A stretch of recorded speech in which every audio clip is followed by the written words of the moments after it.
Саламатсыздарбы, урматтуу телекөрүүчүлөр, түз эфирде ачык айкын программасы. Берүүнү мен Исмат Ибрагим Албарам. Бүгүнкү чыгарылышта биз санаага салган жаңы салык кодекси деген теманын тегерегинде кеңири талкуу кылабыз. Бизде конокто экономика министрлигинин салык саясаты башкармалыгынын башчысы Кубанычбек Ысабеков, ошондой эле Курулуш союзунун төрагасы Аскарбек Молдобаев, ошондой эле эл аралык ишкерлер кеңешинин төрагасынын орун басары Жанабыл Давлетбаев. Урматтуу коноктор, чоң рахмат, убактыңыздарды бөлүп эфирибизге келип бергениңиздер үчүн алдын ала ыраазычылык билдирем. Ошол салык кодекси, жаңы салык кодекси бул бир айдан ашыгыраак убакыттан бери талкууга алынып келатат. Кече күнү дагы жогорку кеңеште ошол бизнес коомчулуктун бир катар өкүлдөрү менен экономика министрлиги чоң талкуу уюштурду. Негизи бул жаңы салык кодексине ачыктама, түшүндүрмө берерден мурун ошол жаңы салык кодекси деген эмне, мурункусунан эмне менен айырмаланат, эмне өзгөрдү деген нерсеге тактоо киргизип алсак, Кубанычбек мырза, сөз сизде. Чоң рахмат. Биринчиден, албетте ушул суроо жаралат. Эмнеге азыркы учурда ошол салык кодексинин жаңы редакциясы иштелип чыкты деп. Мен айтып кетейин, азыркы иштеп жаткан салык кодекси 2008-жылы кабыл алынган. Жана ошол убакыттан бери 130 мыйзамдан ашык кабыл алынып, өзгөртүү киргизилген. Ошондуктан жана ошол 10 жылдын ичинде канча бир карама каршылыктар бар болуп, ошонун баардыгын оңдоп чыгалы деген чечим кабыл алынган. Жана албетте биздин президент Садыр Нуркожоевичтун 5-майда Кыргызстан элине кайрылуусунда дагы ошол тапшырма берилген. Жогорку кеңештин кароосуна салык кодексинин жаңы редакциясы иштелип чыксын деп. Жана ошол чечимди дагы бизнес дагы буга чейин дагы айтып колдоп жүргөн. Ошол салык кодексинин жаңы редакциясы иштелип чыксын. Жана ошол канча карама каршылык, канча бир жакшы ошол бизнеске мындай ишмердүүлүгүнө колдогон салык кодекси болсун деп. Анан мен мүмкүнчүлүгү менен колдоп, бир 2-3 жакшы мындай чоң жакшы нормаларды айтып кетейин. Биринчиден, ошол салык кодексинин жаңы редакциясында биз эки негизги мындай багыт, мындай салыктын режими болот деп атабыз. Биринчиден, бул жалпы режими, азыркы учурда жалпы режим иштеп жатат, бирок ал жерде азыркы учурда жалпы режимде бир нече мындай шарттары бар да. Биз азыр жаңы кодексте болсо жалпы режимде ошол эле ири компаниялар иштесе болот деп атабыз. Жана экспортко иштей турган ишканаларга ыңгайлуу деп эсептейбиз. Анткени ал жерде кошумча нарк салыгын төлөш керек, пайдадан алынган салыкты жана сатуудан алынган салык. Бул 3 салыгы калып атат. Азыркы учурда ири компаниялар азыр деле иштеп жатат. Аларга мындай чоң бир өзгөртүү деле болбойт. Эң негизги мындай жакшы деп биз экинчи режимди айтып атабыз. Бул жөнөкөй бирдиктүү салыкты эле төлөгөн режим. Ошол буга чейин айтылып кеткендей, пайдадан салыкты, кошумча нарк салыкты, сатуудан алынган салыкты, 3 салыкты төлөбөй, бир эле салыкты, бул жана оборот 30 миллионго чейинки бир жылда обороту бар ишканалар ошол менен колдонсо болот. Демек, ошол бир эле салыкты төлөйт, бир эле отчетту төлөйт. Бул мына бизнесте эле колдоп жаткан. Жана мен ошол айтып кетейин, ошол бирдиктүү салыктын режиминде ар кандай ставкалар бар. Мен анан кеңири айтып берсем болот. Ага көзүн жетөлү. Бул жерде негизи ошол салык кодексиндеги карама каршылыктарды жоюу, бизнес чөйрөсүнө ыңгайлуулукту жаратуу максатында бул кодекс сунушталып атпайбы? Жанабыл мырза, айтсаңыз, азыр жаңы сунушталып ишке киргене турган салык кодекси ишкерлердин ишин канчалык жеңилдетет, алар үчүн канчалык ыңгайлуу? Албетте, биз деле мурун талап кылганбыз, ушу салык кодексин өзгөртүш керек. Беренелери бири-бирине карамашы келет, беренелери жанакындай жаңы азыркы убакытка жооп бериш керек деп ошо көп талкуулап келебиз да. Биз дагы ушу 2-3 жылдан бери өз сунуштарыбызды айтып келе атабыз. Ошол эле жанакы жакшы мисалдардын бири ушул азыркы фискализация деп коет, электрондоштуруу, берүү, отчетторду берүү жана башка көп нерселер кирди. Жана азыркы иштелип чыккан салык кодексинде да көп жакшы нерселер бар.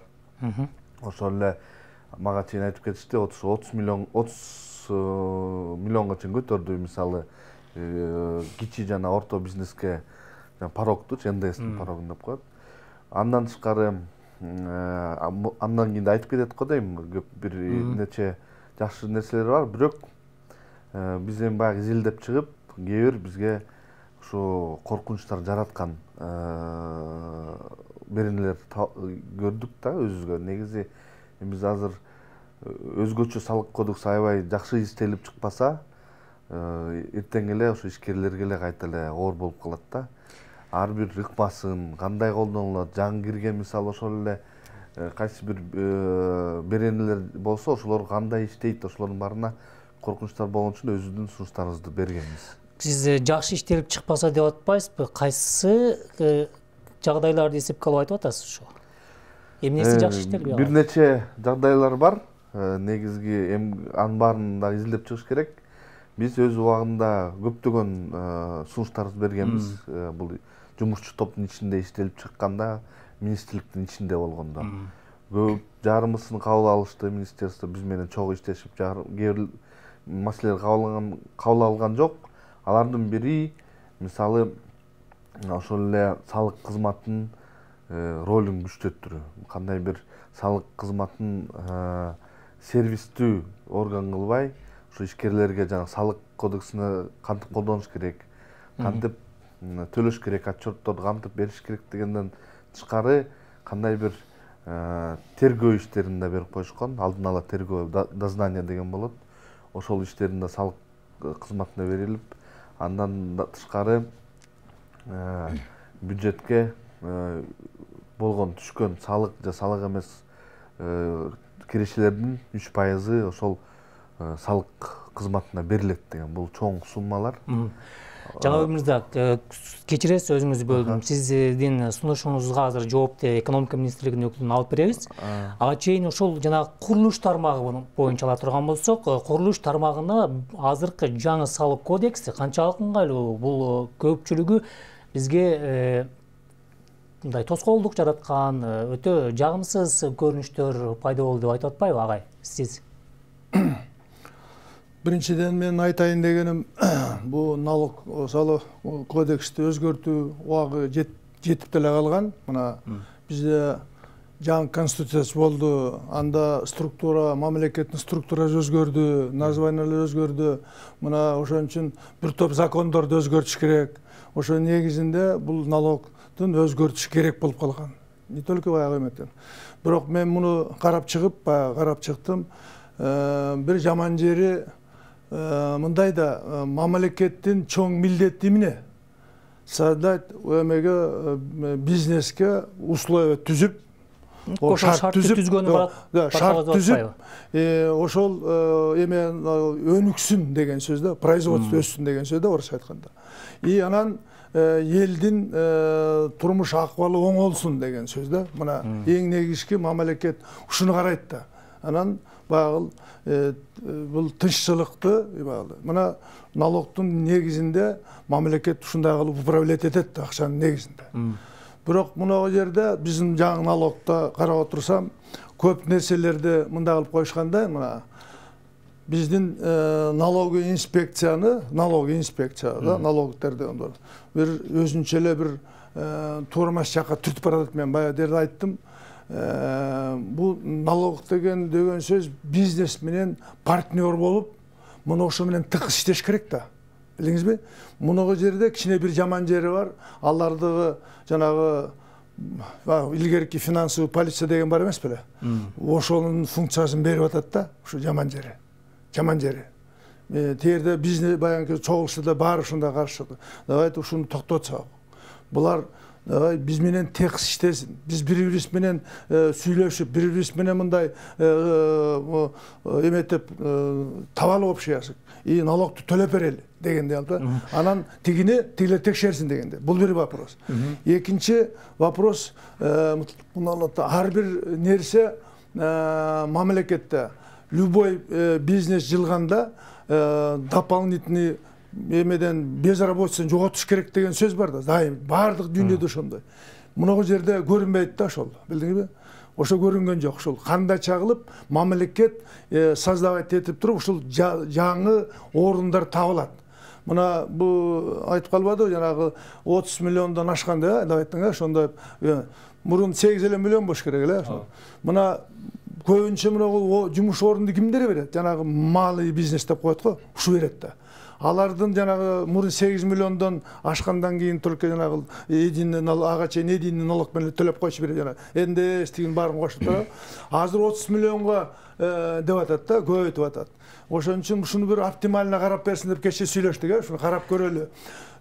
Биз аны эметип албайлы деп атабыз да, жанагы жоготуп албайлы деп атабыз. Мына ушул ягын кара деп сүйлөштүк кече ушуну.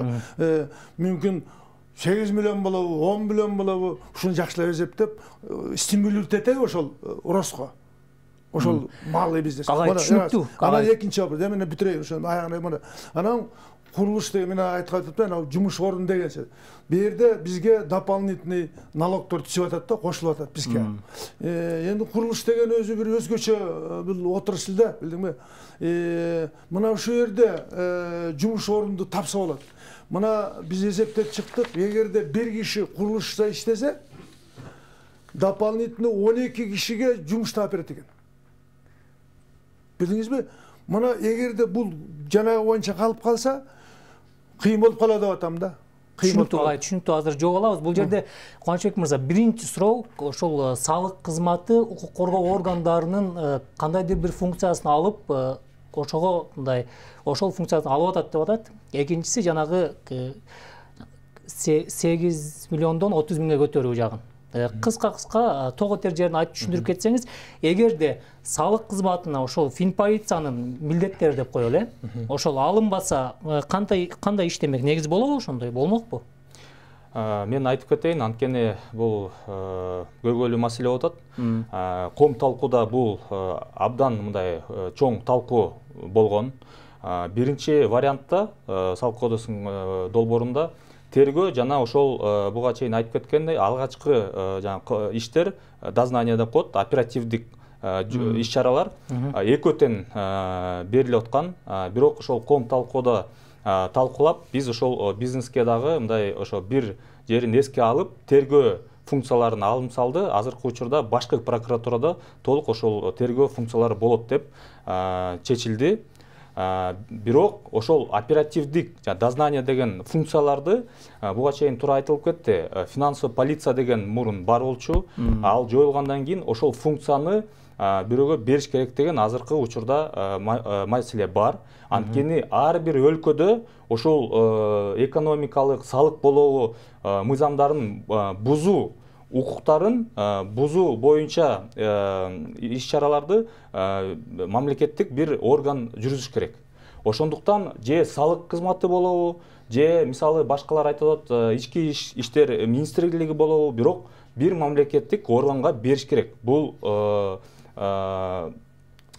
милдеттүү түрдө. Анткени мамлекет деген бир жерде ачык иштеген ишканалар бар, ачык эмес иштеген ишканалар бар. Ошол ачык эмес иштеген ишканалар менен бир нече ошол функциясы бар орган болуш керек. Ошондуктан биз бизнеске деле айтабыз, макул, салык кызматы эгер болбосо, анда кайсы орган болуш керек? Ички иштер министрлигине дагы каршы болуп атышат. Ошондуктан мына урматтуу ишкерлер, жарандар, биз дагы айтып кетели деп атабыз. Биз мына кошумча бир функцияны көбөйтүп, андай маселе жок. Бул буга чейин бар функция, мамлекеттин бул толук укугу бар. Бир мамлекеттик органды, мына сен ушул функцияны аткарасың деген. Ошондуктан азыр мындай сунуш болду. Салык боюнча, бузуулар боюнча салык кызматында мисал келтирип коеюн, бажы кызматында ошондой функция бар. Бажы кызматында өзүнчө подразделение бар. Ошондой укук жана функция боюнча дознание, тергөө функциялары өзүнчө ошондой органы бар, там бажы кызматында. Ошондой эле салык кызматында өзүнчө ошондой болсун деп атабыз. Биринчи маселенин жобу. Анан дагы бир айтып кетейин, азыркы учурда көмүскө экономика деген чоң маселе бар. Бул дүйнө жүзүндө ошол эле өнүккөн өлкөлөрдө деле бар, бирок ошол пайызы айырмаланат. Бизде болсо расмий маалымат боюнча бул 23-24% болсо, ички дүн продуктунуку мындай башка көз карандыс эксперттердин айтымында бул 40-50-ге баратат. Ошондуктан ошол 40-50% көмүскөдө болгон ишкерлерди албетте мамлекет деген бир нече иш чара кылыш керек. Ошол ачыкка чыгарыш керек. Бул деген ачык иштеген ишкерлерге да керек. Бул ачык мындай конкуренция болуш керек деген сөз. Экинчи маселе боюнча, курулуш тармагы боюнча Аскар Молдобаевич менен көп таанышпыз. Мына бир нече жолугуш болду. Мен мындай айтып коеюн, биз жумушубузда, биздин министрлик ар бир бизнес тармагы менен жолукканга аракет кылдык. Мисалы, мына курулуш тармагында өкүлдөр менен 3 жолугуш болду. Акыркы жолугушта дагы 2 ноябрда биз сүйлөшкөнбүз. Ошол дагы бир ошо эсепти расчетторду бергиле, ошону дагы бир карап чыгалы деп. Тилекке каршы 2 күндө бере алышкан жок, бирок мына бүгүн биз алдык анализин, өзүнүн сунуштарын. Албетте мен ойлойм ошол сунуштарда карап чыгып, бир мындай компромисске келебиз деген ой бар. Түшүнүктүү. Бул жерден жанагы салык органдарына жанагы текшерүүчү, сурак алуучу органдын милдети берилип калды деп атпайсызбы, жанагы Алип мырза? Эгер салык кызматына берилбесе, бул кандай иштеши керек эле сиздердин оюңуздар боюнча? Негизи бул жанакы финполиция жойгондо биз өзүбүздүн сөздү айтканбыз, жойбош керек деп айтканбыз. Атайын ушундай негизи специализированный кандай тергөө органы керек деп. Мисалы, туура айтып кетти, МВДда да көп түшүнбөйт, мисалы салык төлөнбөгөн деп ор болот ишкерлерге, ошолор менен иштешкенге. Бул бир жерде бул салык кызматына эмне үчүн берилгенине каршы болгонубуз коркунуч. Бул бир күн ал салык алуучу салыкты баягы өндүрүү органы катары келет дагы, эртеси эле уже тергөөчү катары келип калышы мүмкүн. Бул бизде баарыбыз эле ишкерибиз көп угабыз, кандай бир коррупциялык жаман кандай укук бузууларга алып келиши мүмкүн, же кандай бир басымдарга алып келиши мүмкүн. Ошон үчүн биз сунушубуз салык өндүрүү органы менен салыктын салык төлөбөгөндүнүн үстүнөн кылмыш ишин козгогон эки башка орган болуш керек. Эми ушул жерде дагы бир тактоочу суроо. Макул, финансылык полиция өзүнчө болсун дейлик. Салык кызматы өзүнчө иштесин дейлик. Окшогон бир кызмат түзүлсүн дейлик. Ал жерде деле жанагындай арам ойлуу адамдар ошол системаны башка органда деле жасай берет. Салыкта болсо дагы жасайт, башка органдарда болсо жасайт. Кечирип коюш. Мындайда совсем башка да, мындайда. Финансовый полиция кайсы кагаз менен иштейт? Ал кагаз налоговый налоговый ушулар берсе, текшерип туруп, ушундай деп берсе, анан только баягы розыска кылып тиги дознание кылып иштейт да. Билдиңби, тиги финансовый. Берден булар өздөрү жасап атпай, өздөрү таап, өздөрү иштеп атат. Берден биздин корконубуз мында болот да. Энди мына билебиз да, мынагу энди айтып эле коелу, мынагу биздин силовой структураларда ар кандай технология өсүп калган да. Бир толук кагаз келет, тиги келет, бу келет, ушундай кылып эметип агыл эмелер көп да. Булардын колунда бүт бар да биздин кагазыбыз. Булардын колунда бүт бар да, билдиңби? Анан ошонун негизинде любой киши, любой бизнесте эми кармайм десе, ушундай энди 5 кол бир эмес да. Билемет. Мен берден да бир нерсени айтайын, мен бул налоговыйда иштегендер, энди булардын ою эсеп, технологический эсеп, кантип мен эсептегенимди кандай эсепти текшерип, ошонун негизинде мени текшерип айтып, сен мында ошибка экенсиң, муну да оңдойлу деп ушундай деп атабыз да, билдиңби? А не так, эртең эле менің үстімен қағаз жазып, жаңағы инспектор келіп алған дознание қайдан алдың тыйбы деп кетпесін деп атабыз. Білдің бе шундай бірлей киши. Екіншіден, бұл жақта іштеген кадрлар алыс болуш керек деп ойлаймын мынауындай эмеден. Все-таки алыс болса мынауындай. Жаңағы білесіз да, бұл мен перевод қылбай қояйын, бұл адам баласына үйретпеш керек та мұны. Бұлар таза болуш керек. Мен ушундан қорқадым. Ушуда иштеген кишилер только эсептеп қана ушул кантип чогулуш керек, туура чогулуш керек деген ойда болуш керек да. Бул жерде сиздер айтып атасыздар, ушул салык төлөй турган адам ошол салык төлөөчү жерге мындай өзүнүн ыктыяры менен эмин эркин барсын, өз каалоосу менен барсын деген ойду айткан атасыздар да. Кандай жолго барган турасыздар эми? Ошол орган калабы же башка жакка өтөбү? Азыркы учурда ошол укуктар деген салык кодексинин долбоору Жогорку Кеңеште. Албетте Жогорку Кеңештин биринчи окуусу өттү, кечээ мына парламенттик угуу болду. Азыр экинчи окууда ошол бүт маселелер каралат. Албетте ошол Жогорку Кеңеш чечип, ошол салык кодекси буйруса ошол кабыл алыш керек. Эми биз азыр көп убакыт ушулга кетип кеттик. Мен буга чейин мен оюмду айттым. Биздин ошол позициябызды дагы айтып кеттим. Эмнеге бул керек? Дагы бир жолу айтып кетейин, коркунуч болбош керек. Анткени бул мамлекеттин функциясы, кайсы орган болот деп мамлекет негизи чечиш керек. Бирок албетте биз ойлойбуз ушул салык бузуу боюнча салык кызматынын өзгөчө мындай подразделениясы болуп, ошол салыкты түшүнгөн адамдар иштесе, ошол ишкерлерге жакшы ыңгайлуу негизи болуш керек. Ошону да биз бир айтып кетейин. Эми ошону улантып ушул ишкерлер кандай бир коркунучтарды азайтканга жана ошол салык кызматынын жана ишкерлердин ортосунда талаш тартыштарды азайтуу боюнча кандай нормалар иштелип чыкты. Биринчиден, азыркы учурда экономика министрлиги түшүндүрмө берет, кайсы бир норма кандай иштеш керек деп. Бирок анын ролу бул мындай рекомендация да. Салык кызматы ошол түшүндүрмөнү ишке ашып, ишке алып иштесе болот, кааласа албай койсо болот да. Демек бизде канча бир мисалдар көп. Ишкерлер деле ошону колдоп жатышат азыркы учурда. Биз ишкерге түшүндүрмө беребиз. Ошол түшүндүрмө салык кодексинин бир беренесин мисалы ошол ишкердин тарабына колдоп. Бирок учурда практикада салык кызматы жок, биз башкача ойлойбуз деп ошол талаш тартыш деген болуп, узарып сотко чейин жетип атат.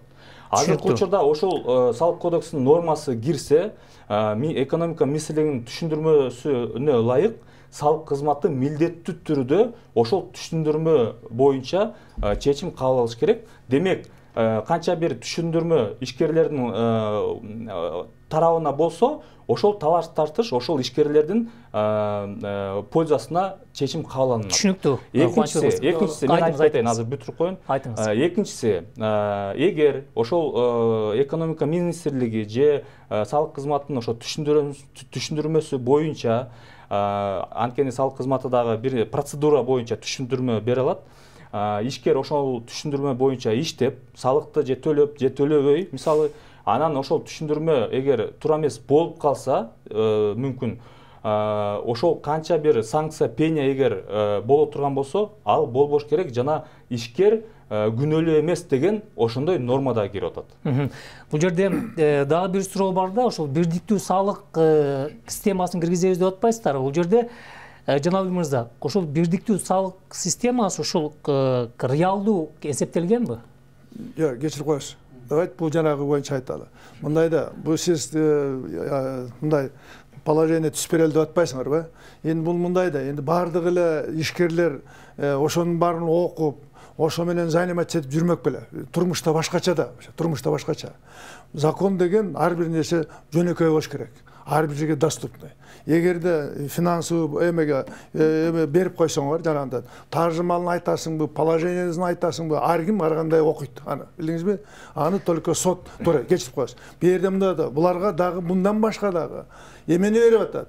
чтобы биздин счетубуздун ачылышын, жабылышын, информация акчам барбы, акчам жокпу, сот эле информация берди, банк берсе берип койду. Это туура эмес. Мына ошон үчүн налоговиктерге көп уголовный, как бы расследование функция берип коюп атат. Билдиңизби? Түшүнүктүү агай. Мына кеп ошондо болот чатактын баары. Жооп берип коюңузчу, Кубанычбек мырза. Мына ар бир ишкерди онлайн түрдө күзөткөнгө мүмкүнчүлүк берет деп атпайбы?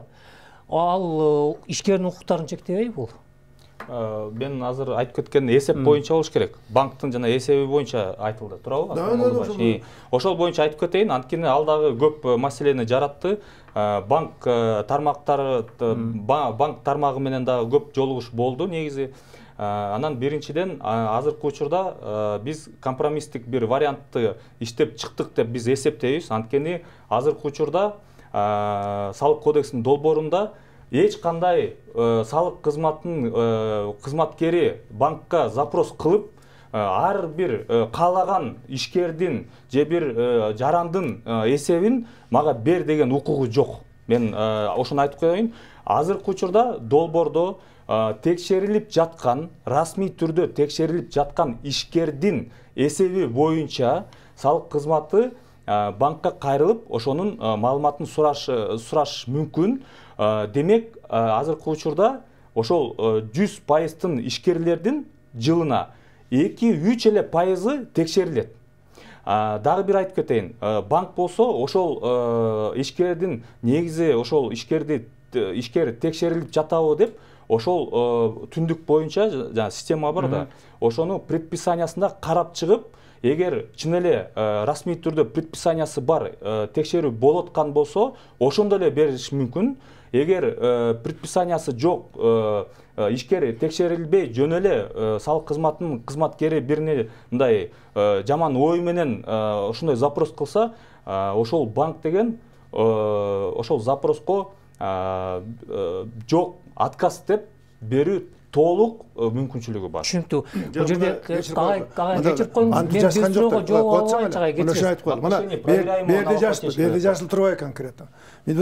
Целик взаимодействия органов налоговой службы банка обязан написано предоставить информацию, двоеточие, пункта, о открыть или закрыть счет налогоплательщика на основании запроса органа налоговой службы в течение 3 рабочих дней. Барбы жок деп эле, раз. Экинчи, операция проводимый счета, проверяемый неоплат, также информация текущем состоянии его. Түшүнүктүү.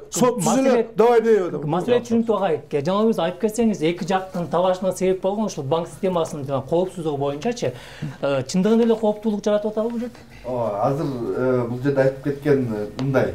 Азыркы учурда, азыркы салык иштеп жаткан салык кодекс боюнча ачылган, жабылган учурда салык кызматкери сотсуз эле салык кызматкерлери ошол маалыматты ала алат.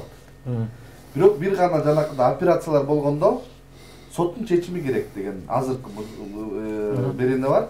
Ошол экинчи баягы операцияларга соттун чечимсиз бир гана ошол кызматкерлердин, салык кызматкеринин чечими менен талап кылынат деген берене кирип атат.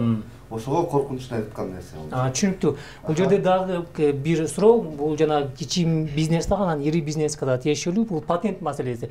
Мисалы, мен айына 2700 сомго патент алам. Акча көп тапсам деле алам, аз тапсам деле алам. Бул салык системасында патент режими кандай болду? Абдан туура маселени көтөрүп атасыз. Анткени ошол салык кодексинин долбоорунда биз башкы принциптердин бири бул эсепке чыгуу, эсеп кылуу жана ошол канча киреше болсо, ошол кирешеден салык төлөш керек деген принциптерди биз киргизип атабыз.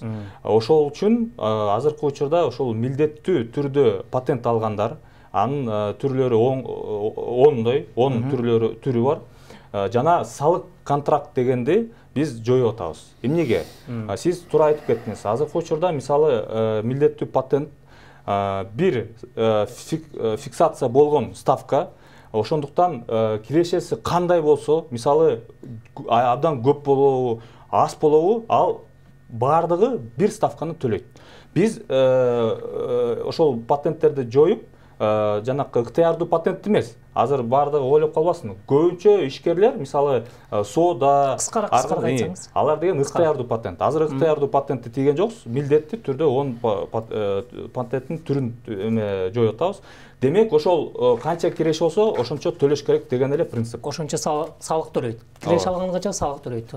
Чоң рахмат, урматтуу телекөрүүчүлөр, сиздер Түз эфирде Ачык айкын программасын көрдүңүздөр. Бүгүн биз санага салган жаңы салык кодекси темасын кеңири талкууга алдык. Бизде конокто экономика министрлигинин салык саясаты башкармалыгынын башчысы Кубанычбек Исабеков, ошондой эле Курулуш союзунун төрагасы Аскарбек Молдобаев, эл аралык ишкерлер кеңешинин төрагасынын орун басары Жанабил Давлетбаев болду. Урматтуу коноктор, чоң рахмат сиздерге. Ишиңиздерге ийгилик, жакшы жетип алыңыздар. Берүүнү мен Исмат Ибрагим алып бардым. Саламатта туруңуздар.